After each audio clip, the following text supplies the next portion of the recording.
Honestly, this week has probably just been that clip of Nene where it's just her and Nene Leaks just saying she's tired. She's so tired. I'm so tired, child. I'm so tired. I'm really tired. So I decided to try to record one of these preemptively before I actually get everything up for this YouTube channel, partially because I'm feeling a bit frustrated by how long it's sort of taking me to get things together, also just not having time to do things the way that I want to do with like a bunch of high quality, well edited, put together videos. I'm just not there yet where I have that kind of time, but I do want to speak. I did write an essay, but there's just so much. There's just so many feelings. There's just so many thoughts. Why not do a early pre TMI? So let's get into it. Topic number 1, the protests. So let me just start by saying that I recently received a DM from a former, I guess, love interest, friend, man in my life. It was pretty messed up, the circumstances upon which we had kind of hooked up, but he's a white supremacist. Those are his words, not mine. And he calls himself racist openly. Again, his words, not mine. And the first words that he spoke to me about these protests is that he has a list of evidence that Antifa is using it to take over the government. And I immediately just told him, I'm just tired. I'm so tired. I really just did not want to talk about it because, on one hand, I feel like there probably is like some valid evidence out there that there are people who are exploiting these protests, not caring about the actual cause, which is the extrajudicial killings of Black people by the police. But also, I feel like that's just like white people just white peopling themselves all over this whole thing, and I just can't even begin to dig into it. Like, he told me that upon revealing this information, someone called him a right wing conservative nut, which is, I guess, ironic considering he's libertarian something actually politically, but he does have supremacist tendencies. I don't want to talk about him. Uh, but ultimately, the reason why I brought that up is because consistently I find that like people will tell me stuff because I'm a Black woman and I'm pretty like politically and socially aware because they want to have like a conversation with me, but I also really kind of tired of men coming to me because they want to debate. Like, I don't want to debate you about Black lives. Like, we're kind of beyond the debate stage. If you think that I don't have a right to live without being in fear of the cops, then I don't know what to tell you because like that should be it's like basic evidence now. There's just no more arguing about this. Like, you have your political allegiance to whatever party you want to, whatever political alignment you want to, but at a very base level, I am tired of being asked by people in my life to defend Black lives. It's like, especially ironically by men who claim to be in love with me or have strong feelings for me, because this has also happened previously by another man in my life who asked me to debate him about me calling myself a feminist and believing in Black feminism. I'm just like, I'm at the point where I'm just like, I'm not going to debate you just because you want to I guess, inoculate yourself against arguments against your personal beliefs, because this guy like is MRA light mode and he's black. I should point that out. He's MRA light mode and he's black. And he hates feminists because he thinks, well, he claims, he says that he believes that everybody is all under the same sort of treatment. We all get screwed in one way or another, and women don't get screwed over more than men. And I'm just tired of debating that, because there's just so many statistics that proves that what he's talking about is like, I'm no longer debating my humanity with cishet men, I guess, or just like men who ironically want me to debate them while also claiming to care about my life, because I live as a black woman every day. I'm the one who has to deal with going to the workplace and having things that I say interpreted as negative or naysaying or like aggressive.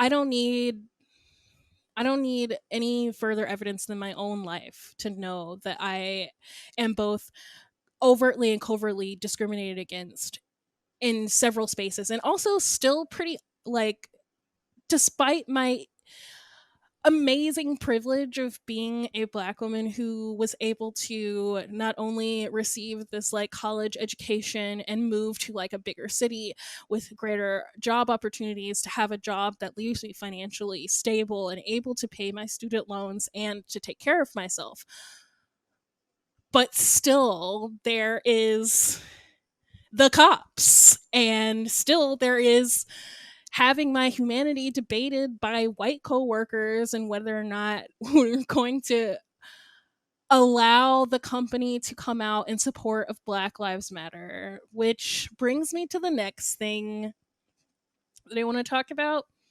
that's been going on, which is woke brands woking all over the timeline. On one hand, I guess it's nice that it's now becoming a social faux pas to not open your purse and be in support of these protests against racism and against police brutality. But also, like, there's been this weird now inverse thing where people will like roll up to celebrities and beg them to open their purse, and that's when things start to get like really weird for me, because personally I just like, I don't care if these celebrities slash elite upper class say anything. I prefer them to just quietly give money and move along, because it becomes about their contribution and them doing the right thing as opposed to the movement. I feel like anything that detracts from the focus of the movement is like a bad idea right now. Like I just don't care about celebrity opinions about this stuff.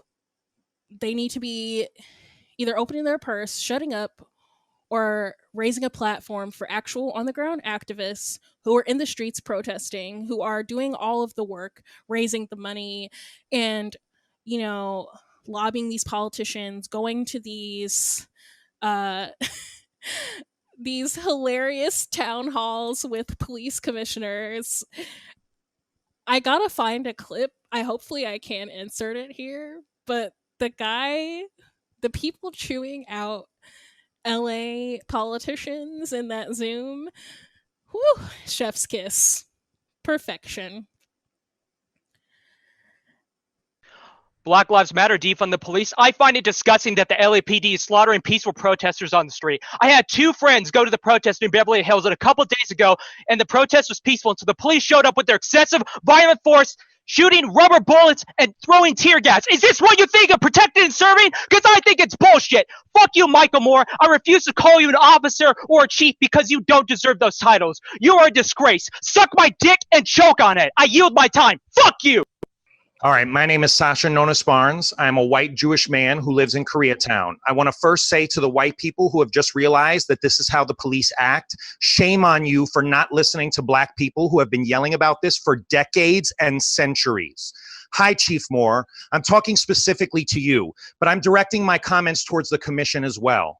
I would normally start by saying all due respect, but respect is something that's not given, it's earned. We pay your officers to respect the community, but they need to earn that respect in return. You've sat here with your mask on, fiddling around on your desk, and you ask for respect. Your words ring hollow. Actions speak 10 times louder, and your actions were to shoot innocent, peaceful protesters who were exercising their First Amendment right to free speech and peaceable assembly with rubber bullets, which are metal bullets coated in rubber and can kill a human being at close range, and tear gas, and as well attack them with batons. And you think that's okay. The narrative is that police are allowed to act this way when they get scared. If you scare so easily, why are you police? You claim to want to listen, but in your actions, you refuse. You want to change this system. Start by resigning in shame and follow it by doing everything that Reggie just asked you to do. Who has been out with the brooms and the tools cleaning up the mess? The citizens. The police do not care about the people. And as a message for Eric Garcetti, your political career is over. The people will not forget that you turned a blind eye to militarized police shooting and gassing their own citizens. The LAPD is akin to the Gestapo and needs to be defunded and dismantled. And to the commission, upgrade your Zoom account with all that fucking money. I yield my time. There's one guy who basically says in so many words, I'm about to end this man's whole career, because he literally says, and such, your career is over. Literally says, you're not getting reelected. We're voting you out. There will no longer, this is no longer a discussion for you because you're not going to be here. But that's where the focus should be. The focus should be on the actions of getting things done. I don't really care about celebrities with their Black Lives Matter, we see you, we hear you tweets. I guess great, but also you saw a pretty bad social faux pas with this whole online protesting business, because they did that Blackout Tuesday and it wound up undoing all of the work that the hashtag Black Lives Matter does to alert protesters of resources, because all it was on Instagram was a bunch of sea of black squares of people not realizing they weren't supposed to use the hashtag, which is why I prefer if people say nothing and donate or go to the protest or support an actual activist voice than to do anything else, because it's just not helpful. It's distracting.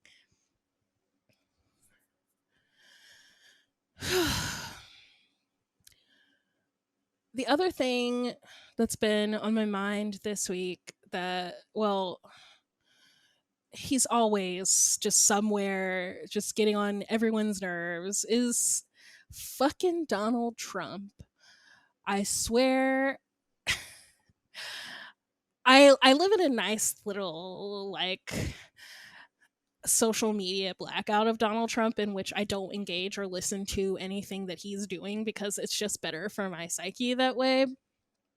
But he's been unavoidable because of the way that COVID-19 has been going, that you just kind of have to know what he's doing again. And every time I listen to him, I just get a headache, or not a headache, but just he's so dumb and he's so narcissistic and so disgusting, and for the first time since 2016, I became sincerely afraid of this country slipping into straight up fascism because of the way that he spoke about how he intends to use the military against these protesters. And like, I have a friend, like an online friend, who I was talking to about the whole situation, and the way that she was describing Trump's behavior, it made me like severely disturbed because for a moment I really did imagine like the kind of stories you hear about people living in communist Russia. Like I don't want to get picked up by the FBI because once upon a time I wrote an essay about black pain that's now on Medium attached to my name, and they can find my address and they can pick me up. I don't think realistically I don't think that's going to happen. I don't think we're there yet. But the like fear of living in a fascist state definitely did pop up this week, and it was not a fun emotion. I mean, some people still have faith in the system of voting him out in November, which I guess great. We'll do your best, but the lack of excitement about Joe Biden plus Trump continuing to like use these protests to fire up the scared conservatives who see the civil unrest, and I say that quote unquote civil unrest, aka the protests and the looting and the burning down of the precinct. They're scared, and he's capitalizing on that fear. That's what the right does. It's just like I never ever in a million in a million thoughts since undergrad when I was studying Russian history that I would start to disagree with my argument then, which is that the Constitution protects us against a fascist government. Well, I feel like I was wrong now. I feel like the GOP did their damnedest to prove they don't have to do anything but play tap dance their way through these elections and let Trump drag the whole country down with him because tax breaks, I guess, but also probably a little bit of racism because they thrive off of what Ian Danskin called in his YouTube series. There's always a bigger fish, and so as long as black people and all the minorities continue to not have what they have, then everything is great. The system is working. Congratulations. Even if it means handing the country over to an egomaniac who wants to be a dictator and probably would be if he can quietly do so. The only thing, I guess the only positive thing that I can say that is like guess kept me going is I guess I'm trying my best to find little pockets of joy as they still exist. It's hard to find them. That is my recommendation to anyone who is black and struggling with these things. Also, please don't forget that black trans lives matter. So we should not be erasing the trans men and the trans women who are also still being killed at alarming rates.